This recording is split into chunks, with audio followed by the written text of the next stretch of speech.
This is Ism, Season 2, The Age of Anarchism, Chicago and the American Labor Revolt.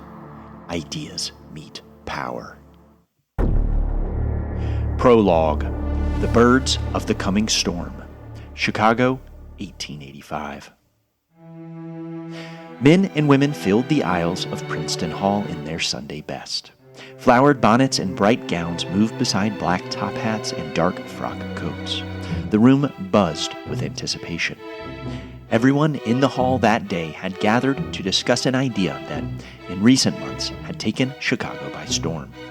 That idea was socialism. At the front of the hall stood a small cluster who seemed out of place in such surroundings, with simple coats, worn fabric, faces more familiar with work sites and meeting halls than parlors or churches. August Spies, Samuel Fielden, Lizzie and William Holmes, all representing the International. Further back, George Schilling shifted uneasily in his seat, glancing toward the stage. Beside him sat Albert Parsons, whose presence alone had drawn much of the crowd that night. Behind him, heads turned and voices whispered. At the front, Reverend Dr. Thomas called the meeting to order, a long metal chain hanging from his neck, a cross resting in his bosom. His West Side Philosophical Society had organized the evening. Beside him stood Reverend Dr. Scudder, his white clerical collar holding his head stiffly in place. Albert Parsons was the first to speak. He stepped easily to the podium, his western bow tie hanging loose, slightly askew at his neck. He smiled as he surveyed the crowd. "It very seldom happens that I have a chance to speak," he began, "before a meeting composed of so many gentlemen with nice white shirts and ladies wearing elegant and costly toilets." Laughter waved through the hall. "I am the notorious Parsons," he continued, grinning, "the fellow with the long horns, as you know him from the daily press." The laughter grew louder, but George Schilling did not laugh. He scanned the room anxiously. "I am in the habit of speaking before meetings composed of people who, by their labor, supply you with all these nice things," Parsons went on. The room began to quiet. "While they themselves are forced to dress in coarse and common garments, of such people who build your fine palaces, while they themselves are forced to dwell in miserable hovels or take shelter in a police station." Now the laughter had faded completely. "Are not these charitable people, these sans-culottes, very generous to you?" A low hiss rose from the back of the hall. Reverend Thomas stepped forward, then stopped. Parsons turned toward him, his eyes warm, his smile genial, as if nothing had changed. And then he continued. He offered statistics now, all delivered from memory, steady and relentless. 2 million unemployed in Chicago that very night. 35,000 souls lived on charity. At the Des Plaines Street station, 400 men slept on stone floors. The room tightened as he spoke. "Anarchism is a word that inspires fear in you," Parsons said, pausing as the crowd stirred again. "But to us, anarchism means a free society where all would produce and consume freely and without restraint." The reaction came at once. Jeers, shouts, voices rising over one another. Reverend Thomas stepped forward again, this time not stopping. At the side of the stage, 2 well-dressed women hurried to the piano and began to play, in an attempt to restore order, to smooth over what had just been said. But the tone would not soften. For the next to speak was August Spies. As he rose, William Holmes leaned in and whispered something in his ear.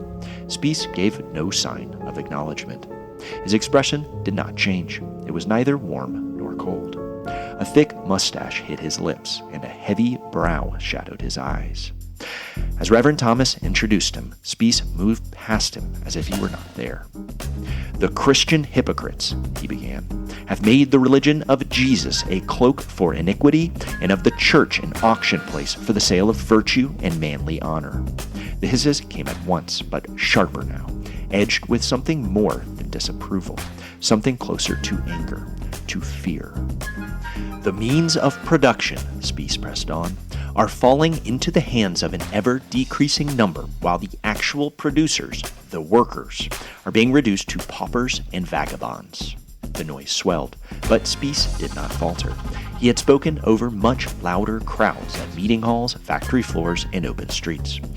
"It will come to a fight," he boomed.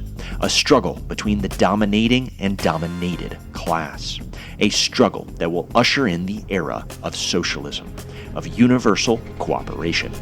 The hall now teetered toward pandemonium. Reverend Thomas looked stricken.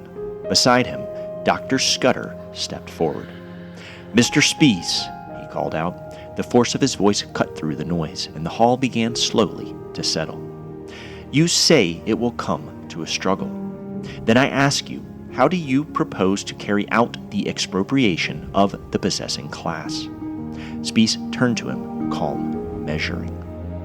"The key is furnished by the storms already raging through the industrial life of the present," he replied. "You see how the owners of factories and mines cling to their privileges, refusing to yield the breadth of an inch. And you see the half-starved proletarians driven to the verge of violence." "So your remedy is violence?" Scudder pressed. "Remedy?" Spies shot back, his voice rising. "I should like it better if it could be done without violence. But you, gentlemen, and the class you represent, take care that it cannot be accomplished otherwise." Scudder hesitated, then asked, "And where do you get the armies to do it?" Spies gave a short, wry laugh. "Our armies? Did you ever read about the eruption of a volcano? Do you ask the cyclones what they derive their power from?" "Do you not shudder," Scudder said, quieter now, "at the torrents of blood?" Spies looked up, a pulse rising in his neck. "Let those shudder who bring about the bloodshed," he replied. "You, gentlemen, stand among the first of them. What does it matter if some thousands, even tens of thousands of drones are removed in the coming struggle? These are the very ones who, year after year, destroy the lives of hundreds of thousands of proletarians, a fact you do not seem to see." "So you are organizing a revolution?"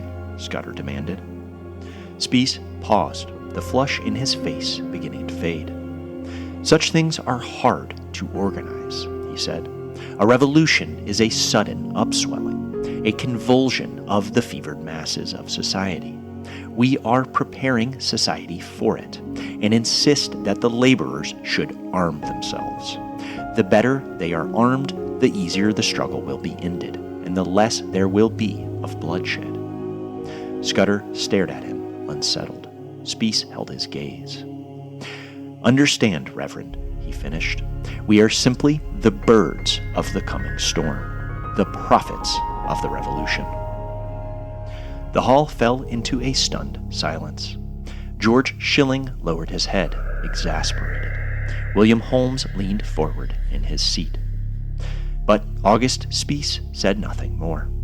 Slowly, he stepped down from the podium, passed Dr. Scudder without a glance, and returned to his seat.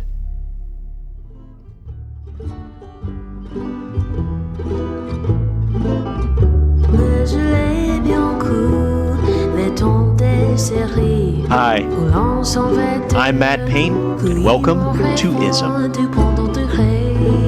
This is Chicago, 1886, the Haymarket Affair.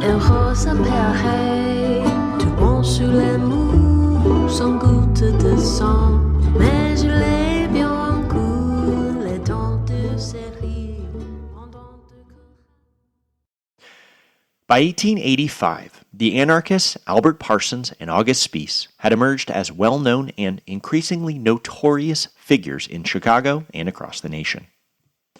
Both men were in high demand as speakers, traveling widely and spreading their message of militant trade unionism and revolutionary socialism in front of large crowds. Primarily, they spoke before audiences of fellow workers, where they denounced the inequality and suffering of the wage system and called for an immediate end to capitalism. Over years of speaking, they had developed a unique ability to make complex ideas like economics, statistics, and politics understandable to ordinary people, revealing the structural forces behind the worsening conditions of everyday life. But Parsons and Spies did not speak only to workers. They were also invited into more respectable spaces, such as church congregations, philosophical societies, and charitable organizations, where their presence drew curiosity from wealthier, often liberal audiences. And in these settings, they did not soften their message. They attacked the hypocrisies of Christian charity and electoral politics, and they condemned the injustices of monopoly capitalism. And when pressed on the question of whether they planned to lead a revolution, they insisted on something potentially more unsettling: that the upheaval they described was not something they themselves controlled, but something already in motion. They were, as Spies had said, simply the prophets of the revolution. And for many among the elite classes, that language did exactly what it was meant to do. It instilled fear. The years after the Great Railroad Strike of 1877 were years of great upheaval. Industrialization had transformed the country at a relentless pace, changing the meaning of work, concentrating wealth in the hands of a few, and casting thousands into poverty. And the consequences were visible everywhere. Unemployed workers slept in the streets, begging for bread just steps from displays of middle-class luxury. Small farmers, once the backbone of the nation, were driven into ruin by the rise of large-scale agriculture. Cities swelled and inequality sharpened. In response, a new generation of reformers emerged, men like Henry George, Ira Stewart, and George Schilling, who, as we saw last episode, offered rational solutions and called for gradual change. But for many, those reforms seemed to touch only the surface. Unemployment remained, hunger persisted, and the streets were filling. And as conditions worsened, the calls for change grew more urgent and more radical. None more so than those of the Chicago anarchists. And for the middle and upper classes, this did not feel like abstract theory. It felt like a warning. The decade had already been marked by strikes, by unrest, by moments when law and order seemed to falter. New specters haunted the public imagination, like the mob and the tramp, symbols of a society slipping out of control. At the same time, waves of immigration from Europe swelled the labor force and fed the fears of those who saw in these crowds something foreign, unpredictable, and dangerous. Amid such rapid change, the idea of a coming confrontation no longer seemed far-fetched. It seemed imminent. And it is within this world that the anarchist message took hold, giving voice to what many workers already felt, while confirming the deepest fears of those who believed they had the most to lose. For the respectable classes, what was perhaps most unsettling in the anarchist message was not simply its call for revolution, but its insistence that no such call was even necessary, that the revolution was already underway. For if this were true, if the tensions of industrial life were already pushing toward violence, then no amount of charity, no election, no sermon could hold it back. Within a year, this language of an impending upheaval would collide with reality. In Haymarket Square, a crowd of workers gathered amid the growing movement for the 8-hour workday. And as anarchists addressed the crowd, a line of police moved in, and then there was an explosion in the dark. Its source would never be confirmed.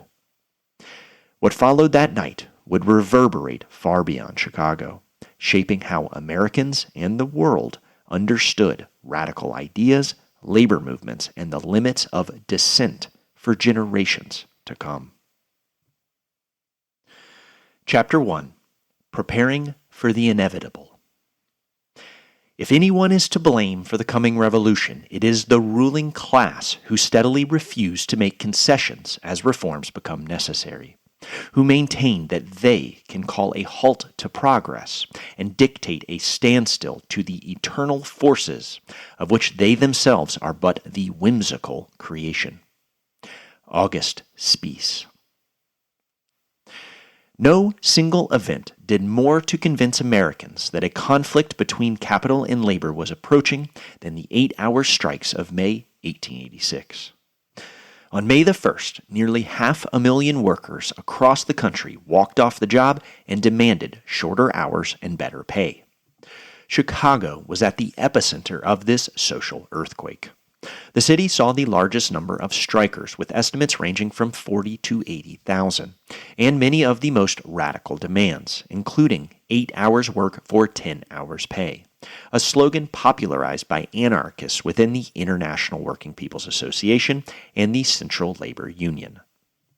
In the months leading up to May the 1st, anarchist leaders in Chicago had thrown their energy behind the 8-hour movement. And though they viewed the call for a shorter workday as ultimately limited, once workers flocked to the movement in droves, they came to view it as a vehicle for their revolutionary program. Albert Parsons described the 8-hour cause as against class domination and therefore historical and revolutionary and necessary. Speaking to a crowd of workers in April 1886, August Spies went further, insisting that even if the shorter workday were won, the struggle must continue until the last stone of the robber Bastille is removed and enslaved humanity is free. For the anarchists, the movement was never simply about shortening the workday. It was about unifying workers under a single cause, a cause that could strengthen their ability to wage class struggle. The anarchists insisted that industrial society, with its inequalities and injustices, was already moving toward a massive confrontation that would radically transform the social order. So the 8-hour movement was simply the beginning of this great struggle. And within this struggle, their task was clear: to ensure that when that confrontation came, workers would be ready. For many of Chicago's anarchists, this conclusion grew out of a direct personal experience, first forged in 1877. During the Great Strike of that year, Albert Parsons had been fired, blacklisted, abducted by the police, threatened with lynching by members of the Board of Trade, and at one point had a gun held to his head. Before 1877, Parsons had placed his faith in electoral politics, as he ran for office, organized unions, and often urged workers toward restraint. But the violence of that year changed him. Gradually, he came to believe that the refusal of the city's elite to concede even the smallest reforms made a confrontation unavoidable. August Spies underwent a similar transformation. He had watched as police broke up a peaceful meeting of German cabinet makers, men who were beaten with clubs and thrown down flights of stairs for simply gathering to discuss the ongoing strike and the growing demand for a shorter workday. After witnessing the violent repression of 1877, Spies joined the Lehr- und Wehrverein, a German workers' militia dedicated to armed self-defense. And Spies was not at all alone. Across the city, workers organized along similar lines. Czech laborers formed the Bohemian Sharpshooters. Irish workers joined the Labor Guards, and Scandinavians the Jägerverein. So what had begun as scattered responses to state violence would in time become a coordinated and deliberate resistance of state power. For many, the lesson of 1877 had been clear. When conflict came, the police, the militias, and the army would stand with the industrialists. Even peaceful meetings that remained disciplined and orderly had been broken up by force. So many workers reached the same conclusion as Spies and Parsons, that they would have to be ready to defend themselves. A decisive turning point came when the Citizens Association, led by powerful industrialists like Marshall Field, successfully pressured the state legislature to ban worker militias. But this ban did not apply to the Businessmen's First Regiment.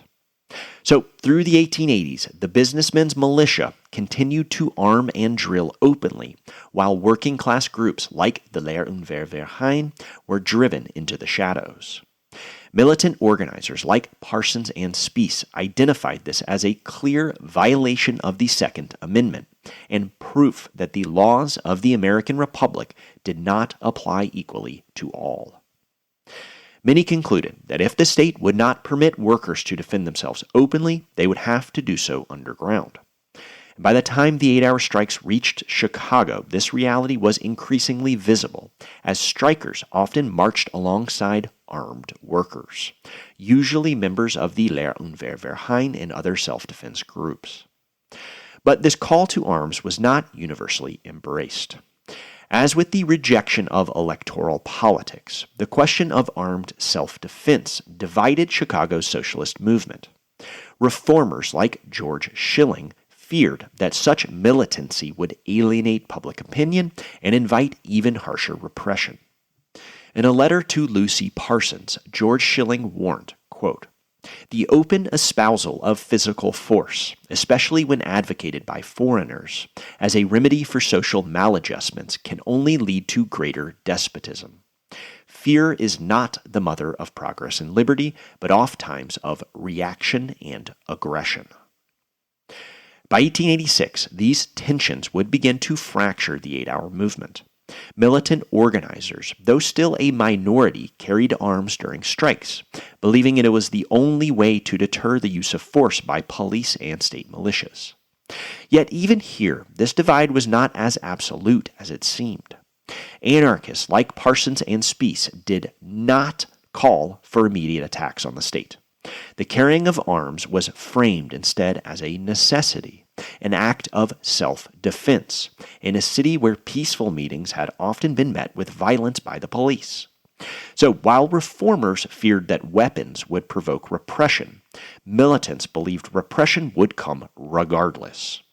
Albert Parsons put it plainly, quote, "I did not advocate the use of force, but I denounced the capitalists for employing it for holding the laborers in subjection to them, and declared that such treatment would of necessity drive the workingmen to employ the same means in self-defense."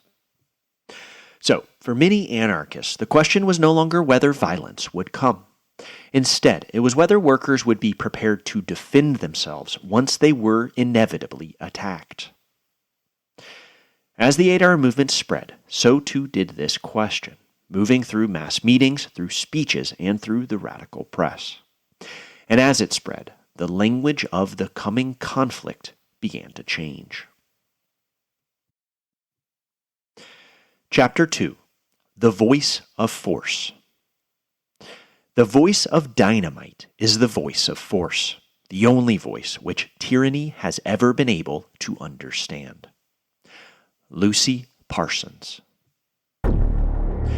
Interlude. Bomb Talk. Chicago, January 1886. August Spies smiled to himself as another reporter approached the offices of the Arbeiterzeitung. The man's vest was tight, his wide-brim hat tilted to one side. At the front stoop, he exhaled a plume of smoke, emptied his pipe, and pulled out a leather notepad and a silver pen. 3 knocks at the door. Michael Schwab looked up from his manuscript, blinking behind his glasses as if pulled from a dream. "Just another reporter," Spies said. "What's that, 3rd this week?" Schwab replied. "Seems they're finally paying attention." "I'll take this one," Spies said with a wink as he patted the inside of his jacket. "You know that's just a model, right?" Schwab said. "Of course," Spies replied, "but they don't know that." Spies opened the door and led the reporter into the composing room. "Please have a seat. Can I offer you something to drink?" The man accepted a glass of water and began his questions. What did the International have planned for the coming year? More demonstrations? Why call yourselves anarchists? Did they truly believe society could function without government or without law? Spies answered calmly and patiently. He knew how important these interviews were, how far a single conversation might travel once printed. At last, the reporter closed his notebook. "Thank you," he said, rising. "Before you go," Spies replied, "I'd like to show you something." He reached into his jacket and withdrew a steel cylinder. The reporter froze, but Spies smiled reassuringly. "Don't worry," he said lightly. "It's just a casing, nothing more than a piece of metal." He held it out. The reporter hesitated, then took it. "Take it to your boss," Spies continued, "and tell him we have 9,000 more like it, only loaded." The man stared at the object in his hand, then at Spies, who clapped him on the shoulder and walked him to the door. "I hope I've given you something worth printing," he said as the reporter passed under the awning. When Spies returned to the newsroom, Michael Schwab looked up, unease written across his face. Spies waved it off. "It's only talk," he said with a grin. By the end of 1885, an increasing number of working Americans had begun to arm themselves in self-defense. The anarchists played a central role in this process, as the Internationals organized armed sections not only in Chicago, but in cities across the country, like New York, Philadelphia, Detroit, Cincinnati, St. Louis, Denver, and San Francisco. At the same time, the Central Labor Union passed a resolution drafted by August Spies, calling on workers to arm themselves, quote, "in order to be in a position of meeting our foe with his own argument, force." But even this was less a call to arms than a recognition of what was already happening, because at that point the Central Labor Union had also already formed multiple armed sections. Despite the legal bans on worker militias, Chicago's anarchists did not conceal their efforts. If anything, they flaunted them. Steeped in a culture of Victorian manhood, organizers used bravado to inspire confidence in workers and fear in industrialists. For years, this took the form of public marches with rifles. But by the mid-1880s, the language of confrontation began to shift as it found a new symbol: dynamite. Historians have described this emerging rhetoric as bomb talk, a language that did not always signal immediate action, but instead conveyed the potential power, possibility, and threat of homemade explosives. At the center of this development was the German anarchist Johann Most. Once a socialist politician in Germany, Johann Most had been driven into exile for his radicalism. In London, he founded the newspaper Freiheit, which quickly became a hub of international anarchism. By 1882, he had moved to the United States, drawn by the relative strength of the American labor movement. Johann Most was the most incendiary voice within the movement. He popularized the idea of propaganda of the deed, the belief that dramatic acts of violence could inspire broader revolutionary action. In 1885, he published The Science of Revolutionary Warfare, a manual that detailed the construction of poisons and explosives. Now, Chicago anarchists were not devoted followers of Johann Most, but they were drawn to the idea that dynamite could serve as a great equalizer. For many, the repression of 1877 had made the imbalance of power between industrialists and workers unmistakable. And then, following the Great Railroad Strike, workers had seen the police modernize, equipping themselves with advanced weaponry, drilling in urban warfare, and preparing for impending conflict. Dynamite seemed to offer a solution to this chronic imbalance. As the alarm declared, one man with a dynamite bomb is equal to one regiment. Such claims were clearly exaggerated, but as a new and poorly understood technology, dynamite carried a certain scientific mystique. The historian Paul Avrich would later describe this fascination as a cult of dynamite. And yet, for all the talk, there was a striking absence of action. Before 1886, Chicago had not witnessed a single dynamite bombing, and the United States more broadly had not experienced anything resembling a sustained campaign of dynamite violence. But even so, fears of bombings were already on the rise, fueled largely by events in Europe. In 1881, the Tsar of Russia was assassinated by a bomb thrown by a political radical. In the years that followed, Irish nationalists launched a series of dynamite attacks against British rule.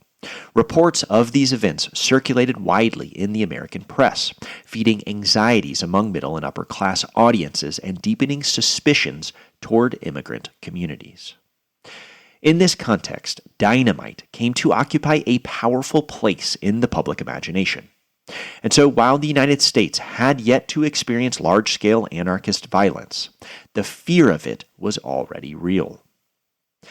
For the anarchists of Chicago, the language of dynamite functioned less as a concrete plan than as a type of performance that was meant to embolden workers and to unsettle elites. And in this sense, anarchists and reporters in many ways fed each other. Lucy Parsons spoke of dynamite's liberatory power, declaring that the voice of dynamite is the voice of force, the only voice which tyranny has ever been able to understand. August Spies showed reporters empty bomb casings and made exaggerated claims about having thousands more. In later years, the Chicago editor Floyd Dell would recall how both sides benefited from the exchange, remembering how journalists sought lurid material and how anarchists were often willing to provide a good story. Floyd Dell doubted that figures like Spies ever seriously attempted to manufacture explosives, arguing instead that they were drawn to the symbolism of dynamite. But if more prominent anarchists like Lucy and Albert Parsons and August Spies limited themselves to bomb talk, there was within anarchist circles a small group, sometimes called the intransigents, who took this rhetoric with deadly seriousness. Figures like George Engel, Adolf Fischer, and Louis Ling viewed leaders such as Spies, Schwab, and the Parsons as insufficiently radical. For these intransigents, defensive preparation was not enough. Instead, they called for immediate offensive action against the institutions of state and capital. Adolf Fischer captured this logic bluntly, saying, quote, "Would a peaceable solution be possible, the anarchists would be the first to rejoice. But is it not a fact that militia, police, even federal troops are called to protect the interests of capital? Did it ever happen that the interests of labor were guarded by these forces?" For Adolf Fischer, George Engel, Louis Ling, and their allies among the intransigents, violence was not a distant possibility, but something already embedded in the system itself. Yet even here, the intransigents remained a tiny minority. Their views were often resisted by more prominent leaders, and tensions within the movement were real. August Spies himself once admitted that he was not on speaking terms with George Engel, and he remembered how Adolf Fischer used to go around making speeches against me. In the end, bomb talk revealed less about what anarchists were actually prepared to do than about how they were perceived. It was a language that blurred the line between threat and performance, and it magnified fear, invited misunderstanding, and would ultimately prove impossible to control. Chapter 3. Confrontation. I knew positively by the experiences that I have had in the past that this butchery of the people out there was done for the express purpose of defeating the 8-hour movement in this city. August Spies. Interlude. The Bloodhounds. Chicago, May 3rd, 1886. As he approached the lumber yards, August Spies moved heavily, his body worn from days of speaking and nights in the printing rooms of the Arbeiter Zeitung. When the Lumber Shovers Union had asked him to speak, he had hesitated, but they had insisted he was needed. When he arrived at the yards, a surge of energy cut through his fatigue. Thousands had shown, English, German, and Czech workers, all on strike since May the 1st, all waiting for direction.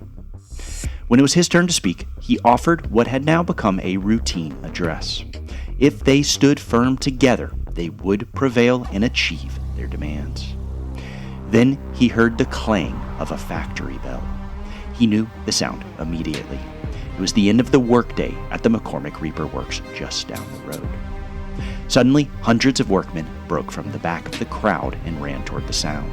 Spies urged those close to him to remain calm. But in the distance, he heard raised voices and the sound of breaking glass. More and more began to rush toward the factory. Spies had no choice but to follow. As he ran, the McCormick Works grew before him like a great stone beast emerging from the earth. To his left, he heard a wagon rattle by. Then his heart sank as he saw nearly 100 police hurtling toward the factory. When he reached the gates, voices clashed in German, Czech, and English. Strikebreakers stood at the front, surrounded by workers. Some urged them to join, others shouted them down. Then the patrol wagon lurched forward as police and Pinkertons moved in with clubs. Arms went up, men scattered, and rocks flew. Smoke and sound then cut through the shower of stones as rifles flashed and bodies fell to the ground. Spies stood frozen in horror as the sea of humanity throbbed around him. He saw bruised and bloodied men carried through the crowd amid groans and shouts. Through the smoke, he saw a worker standing face to face with a Pinkerton, the stone in his hand dwarfed by the rifle leveled at his head. Heat rose in his chest. He felt helpless, utterly helpless. Spies took one steadying breath and then rushed toward the only place he could think to go. As he entered the composing room of the Arbeiterzeitung, Michael Schwab looked up in horror. "What's happened?" he asked. "Is that blood?" "I was at McCormick," Spies said, breathless. "They've crossed the line again. We must act." But as he thought of the police and the Pinkertons, with their rifles and artillery, all Spies could think to do was right. He had to tell the world what had happened before the story was twisted. He brushed past Schwab toward the low wooden table, sat down, and put ink to parchment. "Working men to arms," he began. The fire in his belly burned. "Your masters sent out their bloodhounds, the police. They killed 6 of your brothers at McCormick's this afternoon." His vision began to steady, the sound of the pen pulling him in. "They killed the poor wretches because they, like you, had the courage to disobey the supreme will of your bosses. They killed them because they dared to ask for shortening the hours of toil." The words now flowed hot. He felt Schwab's presence above him, but he would not break his focus. Not now. He had to write while it was still fresh. Finally, he ended. "If you are men, then you will rise in your might and destroy the hideous monster that seeks to destroy you. To arms, we call you, to arms." Spies took in a breath as his stomach finally settled. He signed "Your brothers" and folded the paper. For a moment, he sat still. Then he rose and headed for the door.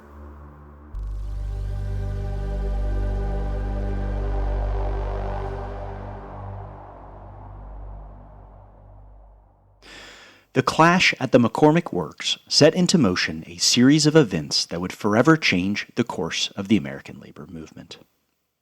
In the days leading up to May the 3rd, August Spies had moved constantly through the city, speaking at meetings, rallying workers, and urging discipline. As one of Chicago's most prominent German-language speakers, he became a central figure in the unfolding strike. And at first, the movement seemed to be holding. Saturday, May the 1st, the long-awaited day, passed without major incident. Tens of thousands walked off the job, but the mood was often celebratory. Workers gathered in beer gardens and meeting halls, attended dances, and marched through the streets. And even when rifles were carried, the atmosphere remained largely festive. And there was reason for optimism. Many workers had already secured shorter hours and higher pay, raising hopes that employers might yet compromise. Sunday, May the 2nd, brought more of the same as the city settled into an uneasy calm. Workers met, planned, and waited. So, by the morning of Monday, May the 3rd, it was still possible to believe that the movement might succeed without violence. But not everyone shared that hope. Chicago's anarchists had been shaped by the memory of 1877 and by years of brutal strike-breaking. So they remained deeply skeptical that the city's industrial elite would concede without force. At the same time, divisions within the 8-hour movement were becoming more visible. Reformers like George Schilling rejected militant demands such as 8 hours work for 10 hours pay, while within anarchist circles themselves, tensions grew between those urging restraint and those calling for immediate action. And then all the while, the forces of the state were preparing. Chief Inspector Black Jack Bonfield had ordered his nearly 1,000 officers to stand ready. Militia units assembled, the businessmen's 1st Regiment gathered outside its armory. National Guard companies drilled in the streets, and a Gatling gun was made ready. By midday on May the 3rd, the city stood on edge. And then the breaking point would come that afternoon at the McCormick Reaper Works. The factory had long been a center of conflict, as a months-long standoff had already unfolded after owner Cyrus McCormick Jr. moved to replace union iron molders with new machinery and non-union labor. As the 8-hour strikes spread, the standoff intensified. By May the 3rd, large crowds had gathered outside the works as strikers were joined by sympathizers from across the city, who demanded negotiations and an end to the lockout. That afternoon, as the factory bell rang, workers waited at the gates. They shouted and urged the strikebreakers to join them. The crowd began to grow as they were reinforced by workers from the nearby lumber yards. Moments later, the police arrived, and they began clubbing strikers, many of whom defended themselves with stones. Amid the chaos, police opened fire on the crowd. Several workers fell, others fled, and the crowd broke apart in panic. August Spies, who had been addressing the crowd at the nearby lumber yards, watched these events in horror. He then left immediately for the offices of the Arbeiter Zeitung, where he began drafting what would later be known as the Revenge Circular. And though the word revenge was added later by a compositor, the message itself was unmistakable, as Spies reported the events at McCormick and urged workers to prepare to defend themselves against further police violence. By that evening, more than 1,000 copies of this circular had been distributed throughout Chicago's radical circles. One of the most important stops was Grief's Hall, where a group of militant organizers, including the intransigents George Engel and Adolf Fischer, had gathered. The precise nature of that meeting still remains unclear, but what is known is that leading figures such as August Spies, Albert Parsons, Michael Schwab, and Oscar Neebe were not present. At this meeting, it was decided that a public rally would be held the following evening at Haymarket Square. Adolf Fischer took charge of organizing it, and the next morning he went to the offices of the Arbeiter Zeitung and asked August Spies to speak. Still exhausted, Spies initially declined, saying that only if no one else could be found would he attend. Later that day, Spies received a copy of the handbill Fischer had printed, one of 25,000. When he read it, he was infuriated by the final line of the bill, which read, "Working men, arm yourselves and appear in full force." Still shaken by the violence at McCormick, he refused to speak if the meeting was called on such terms. As he would later explain, he didn't want the working men to be shot down that meeting as on other occasions. Adolf Fischer relented, and Spies personally struck out the final line before sending the revised version to print. Later, Spies would reflect on his decision, saying, "There was some excitement at that time, and a call for arms like that might have caused trouble between the police and the attendants of the meeting." The majority of the original copies with the call to arms were then collected and destroyed. However, not all of them were destroyed, as a few hundred remained in circulation. Unaware of this fact, Spies finally agreed to speak. That evening, as storm clouds gathered over Chicago's west side, workers, police, and anarchists began to assemble in Haymarket Square. Chapter 4. Detonation. A bullet speeding from a legal revolver is no less fiendish to me than a bullet from some desperate, unorganized, hungry working man's gun. Lizzie Holmes. Interlude. A bomb in Haymarket Square. Chicago, May the 4th, 1886. When August Spies arrived at Haymarket Square, he found it dark, wet, and sparsely populated. Small groups of workers stood beneath a single flickering gaslight, silhouettes smoking, voices murmuring, bodies waiting. Spies moved through the crowd alongside his brother, Henry. He had expected to see Albert Parsons at the front, but he was nowhere to be found. After searching in vain for his friend, Spies climbed atop a small hay wagon and called the group to order. As workers gathered round, the smell of horse manure and rotting vegetables wafted. Spies was exhausted, wet, and now deflated by the small size of the crowd. But he knew those before him were eager for answers. "There seems to prevail the opinion in certain quarters," he began in English, "that this meeting has been called for the purpose of inaugurating a riot. Hence these warlike preparations on the part of the so-called law and order." Hisses slithered through the crowd. Spies raised his hand for calm. "However, let me tell you at the beginning," he continued, "that this meeting has not been called for any such purpose. The object of this meeting is to explain the general situation of the 8-hour movement and to throw light upon various incidents in connection with it." As Spies spoke, Chicago Mayor Carter Henry Harrison stood at the front, listening closely. The mayor had come to ensure no more blood would be spilled in his city. He had told Police Inspector Bonfield to stand by, allowing him to gather his forces at the Des Plaines Street station down the road. But he had insisted they not arrive at the Haymarket unless there was serious trouble. The mayor was reassured by these words of caution from August Spies and by the small size of the crowd that was mostly full of hungry, depressed men, weary from days on strike without work or pay. But the mayor tightened as August Spies began to describe what he had witnessed the day before, calling out Cyrus McCormick Jr. and the police for causing the trouble at the works. At the sound of McCormick's name, cries rang out from the back. "Hang him!" Mayor Harrison stepped forward, preparing to intervene.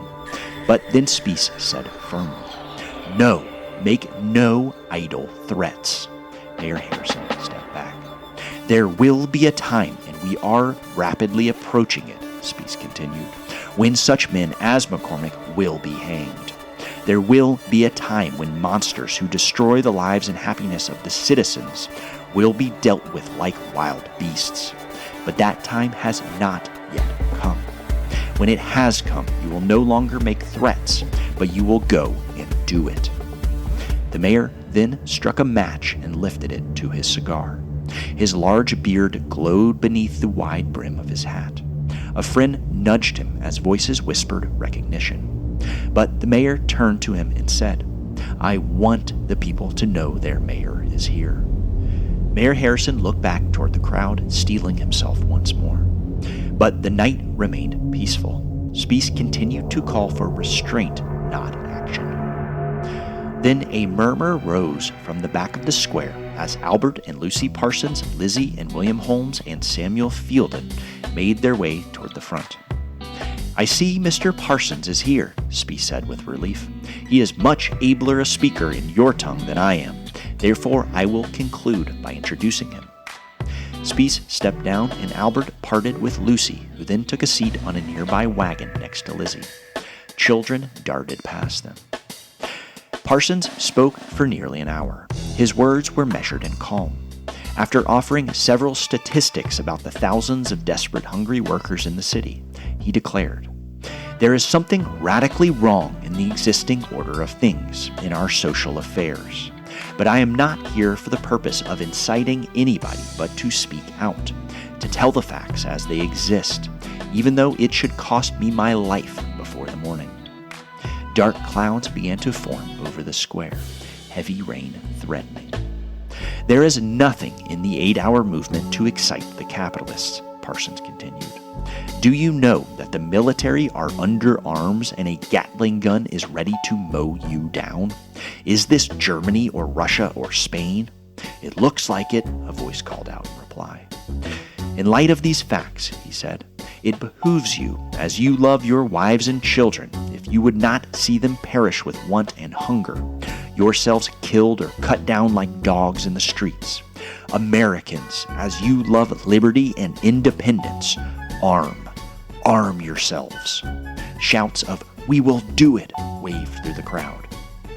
Parsons then spoke of the inequalities of their society, calling out individual capitalists by name.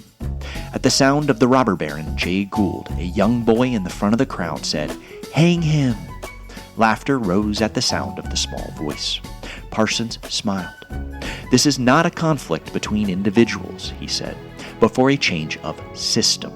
and socialism is designed to remove the causes which produce the pauper and the millionaire, but does not aim at the life of the individual.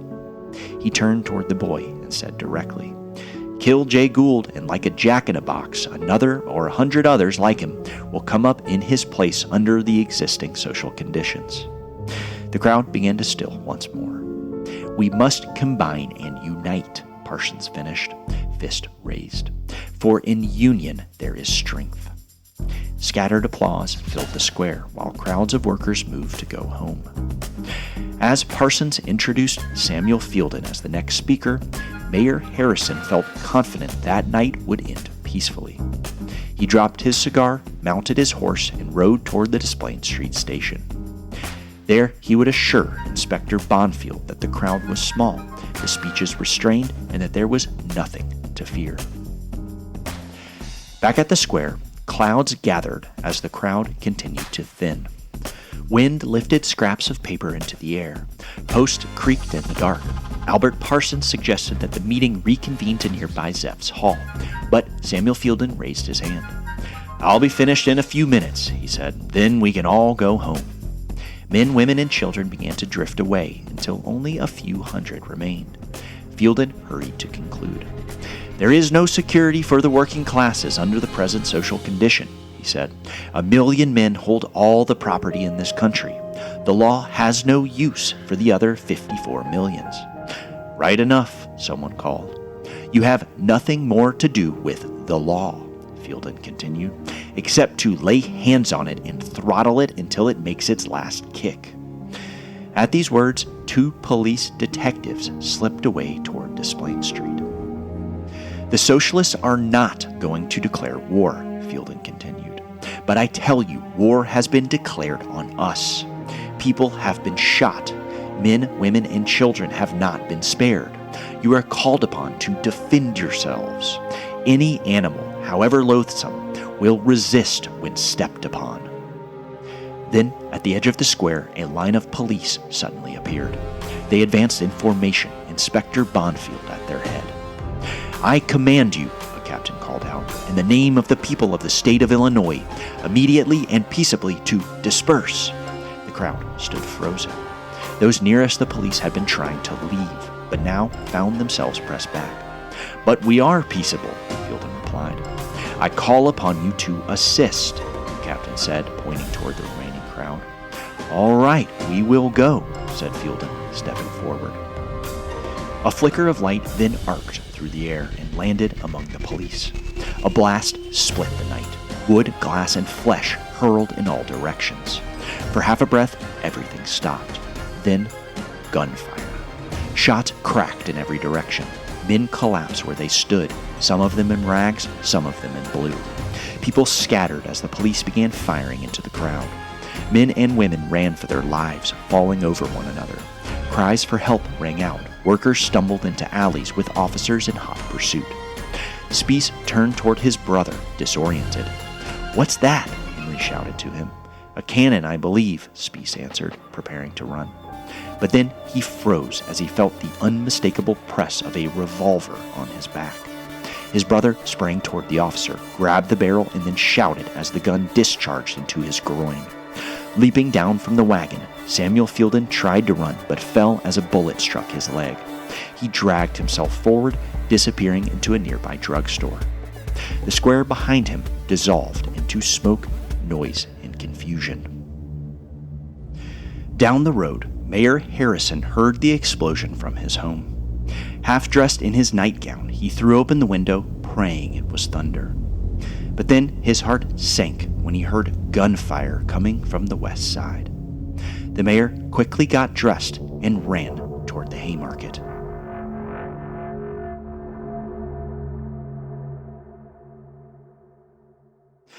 By the spring of 1886, tension in Chicago had been building for years. At Haymarket, that tension finally detonated. But what mattered just as much as the explosion itself was how quickly the meaning of the explosion became fixed in the public imagination. Within hours, the bombing was understood not as an isolated act of a lone fanatic, but as the opening of a grand anarchist conspiracy to wipe out the police and ultimately overthrow the government. For years, anarchist leaders had been marked by the police and the press as dangerous agitators who incited unrest among the city's workers.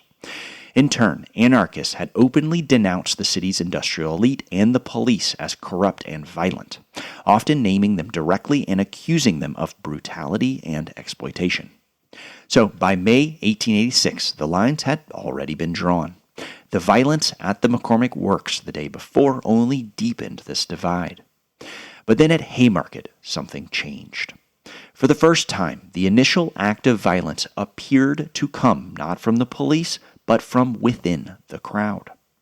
Or at least that was the impression. In the days that followed, journalists and political leaders moved quickly and nearly unanimously to define the event as an act of anarchist terror against the police.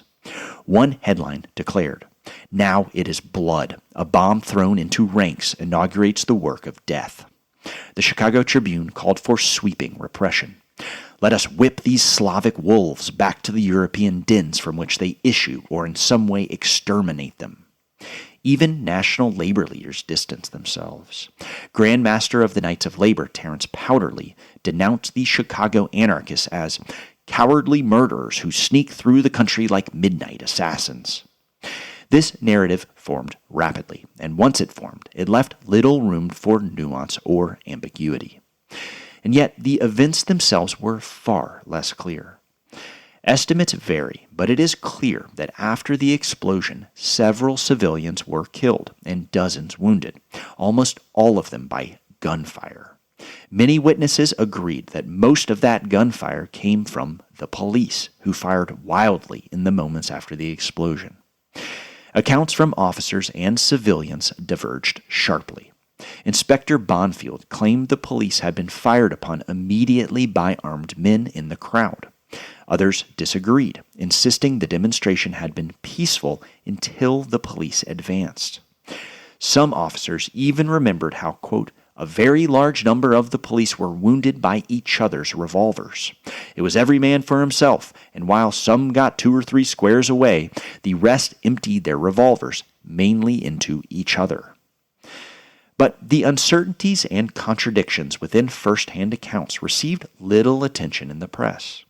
Instead, newspapers focused on the 7 dead officers, who were quickly cast as innocent martyrs, victims of anarchist violence. So what had been confusion on the ground became certainty in print, and that certainty carried grave consequences. In the days that followed, rumors spread rapidly through Chicago that anarchists were preparing a general uprising, and that bombs would soon destroy public buildings and mobs would seize control of the city. This fear fed on itself, and amid the growing paranoia, the city and broader nation was suddenly gripped by what historians would later describe as the first Red Scare. Across the country, newspapers clamored to define what had happened. The New York Times declared that the bombing was not a riot, but a concerted, deliberately planned, and coolly executed murder. The New York Tribune described a crazed mob thirsting for blood who poured volley after volley into the midst of the officers. The St. Louis Globe-Democrat put it bluntly, "There are no good anarchists except dead anarchists." In Chicago, the response was even more direct, as the Chicago Times called on police and militia to fire low and fire quick, carry it out remorselessly. Such calls emboldened the Chicago police, and in the weeks that followed, they launched a sweeping campaign against the city's anarchists. Hundreds were detained, questioned, and harassed, most of them immigrants. Meeting halls were raided, newspaper officers ransacked, and private homes entered without warrants. Within 2 days, more than 50 centers of radical activity had been searched. August Spies and Michael Schwab were arrested at the offices of the Arbeiter Zeitung. Lucy Parsons and Lizzie Holmes were dragged from the offices of the Alarm. Police then followed Lucy after her release, hoping she would lead them to her husband, who was fast becoming the most wanted man in the city. When she did not, they arrested her twice more, once in front of her children and again after ransacking her home. Oscar Neebe was taken from his house. Samuel Fielden, already wounded in the leg, was seized and then mocked by police who told him they wished the bullet had struck his head instead. And these raids were indiscriminate. As the state's attorney later put it, "Make the raids first," he said, "and look up the law afterward." Public opinion largely supported this crackdown. One influential preacher, previously known for his liberal views, warned that if free speech meant the license to proclaim the gospel of disorder, to preach destruction and scatter the seeds of anarchy, the sooner we exchange the republic for an iron-handed monarchy, the better. But not everyone agreed. Chicago Mayor Carter Harrison warned that a dangerous line was being crossed, insisting free speech is a jewel. He flatly rejected the claim that anarchist speeches had caused the bombing, arguing instead that suppressing them would have changed nothing. Labor writer John Swinton went further, suggesting the bombing had become a godsend to the enemies of the labor movement, who would now use it as an explosive against all the objects working people are bent on accomplishing. This warning proved prescient. In the weeks that followed, employers, now backed by a fully mobilized police force, pressured workers to return to their jobs. The general strike began to collapse. Agreements for a shorter workday made in the hopeful days of early May were now quietly abandoned by employers. Unskilled workers who were most vulnerable to police intimidation were often the first to return to work. So what had begun as a broad mass movement quickly narrowed into a smaller struggle among skilled craftsmen. The Knights of Labor, which had worked for years to unite workers across trades and backgrounds, would never recover from this blow. So, following Haymarket, the repression would not stop with the anarchists. Even moderate reformers were swept up in the reaction. George Schilling, once a sharp critic of anarchist rhetoric, was among the few to defend them after the arrests. When he spoke up for Samuel Fielden, calling him a man who had simply fallen into deep water, the Chicago Tribune responded with a warning. The time has come not only for suppressing the Spies, Parsonses, and the Fieldens, but the Schillings also. And so the line between radicals and moderates had begun to collapse. The true source of the bomb thrown at Haymarket would never be fully confirmed. But even so, the explosion on May the 4th unleashed a wave of fear and paranoia that turned much of the nation against Chicago's labor movement and against the very idea of radical dissent. What had begun as a movement for shorter hours and better conditions was now recast as a threat to public order. The promise of May had finally given way to the reaction of June. Epilogue. To Die for Anarchy. Chicago, June the 21st, 1886. "It's here," Lucy Parsons said quietly, peering through the window. Albert glanced toward the street, then back at her. The afternoon light danced through dust, catching the edges of her curls. Her expression held, but her eyes had begun to glisten. "Well," he said lightly, "I suppose that's my signal." He smiled and gave an exaggerated bow, sweeping one arm outward. Lucy stepped forward and took him into her arms. For weeks, she had believed that if Albert turned himself in, a jury would see the truth. Captain Black had said the same. But now, unbidden, the words of William Foster returned. For a free man to place himself in the prisoner's dock, his letter had warned, was equivalent to saying, "I am willing to die for anarchy." The thought lingered, unsettling and insistent. She held him tighter. The creak of a door pulled her back. Sarah Ames entered, then paused. "Take your time," she said softly. After a moment, Lucy finally pulled away. Go, she said, brushing at her eyes. I'll be back, Albert replied. I am innocent, and I'll take my chances with the rest of them. He hesitated, then added with a faint smile, and perhaps we can make something of it yet. They stepped outside together. The horse stamped lightly, and the driver adjusted his hat. Albert embraced Lucy once more, then climbed into the cab. As they pulled away, the city shifted around Albert, the familiar streets now carrying a strange weight. Outside the courthouse, Captain Black waited. They'll be surprised to see you, he said.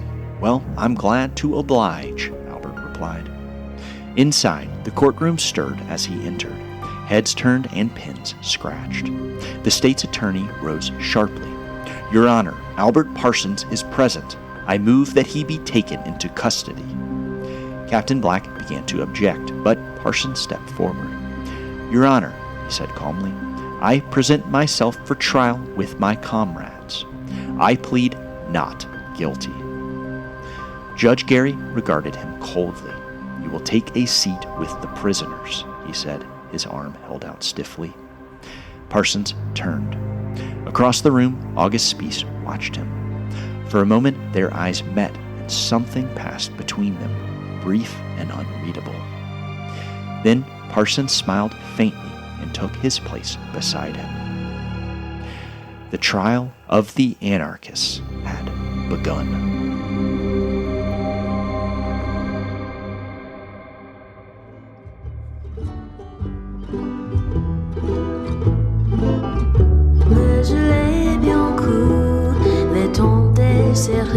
Où l'on s'en va de cueillir mon rêve du pendant de rêve.